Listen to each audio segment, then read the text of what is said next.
P S L 8 میں Karachi Kings کو مسلسل دوسری شکست، اسلام آباد یونائیٹڈ نے 4 وکٹوں سے ہرا دیا۔ کراچی کنگز نے پہلے بیٹنگ کرتے ہوئے 5 وکٹوں پر 173 رنز بنائے۔ جواب میں اسلام آباد یونائیٹڈ نے کولن منرو اور اعظم خان کی دھماں دھار بیٹنگ کے باعث ہدف 6 وکٹوں کے نقصان پر 18.2 اوور میں حاصل کر لیا۔ Colin Munro player of the match قرار۔ الیکشن کمیشن کے خلاف احتجاج کے کیس میں عبوری ضمانت کے لیے عمران خان کو پیر تک پیش ہونے کا حکم۔ لاہور ہائی کورٹ کے 2 رکنی بینچ نے دہشت گردی کے مقدمے میں پیش نہ ہونے پر عمران خان کی درخواست ضمانت خارج کر دی۔ اللہ اللہ کر کے تھمنے والا آڈیو لیک کا سلسلہ پھر شروع۔ پرویز الہی کی وکیل سے محمد خان بھٹی کے کیس پر مبینہ بات چیت حکومت نے ٹی وی پر وائرل کر دی۔ سپریم کورٹ بار کے صدر نے آڈیو خود ساختہ اور عدلیہ پر حملہ قرار دے دی۔ پرویز الہی کا نون لیگ پر عدلیہ کے خلاف مہم چلانے کا الزام۔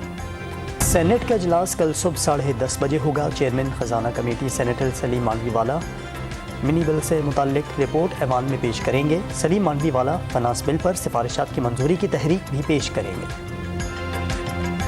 اور ایبٹ آباد میں سوتیلی ماں کے مبینہ تشدد سے 6 سالہ بچی جاں بحق، پولیس نے مقدمہ درج کر کے ملزمہ کو گرفتار کر لیا۔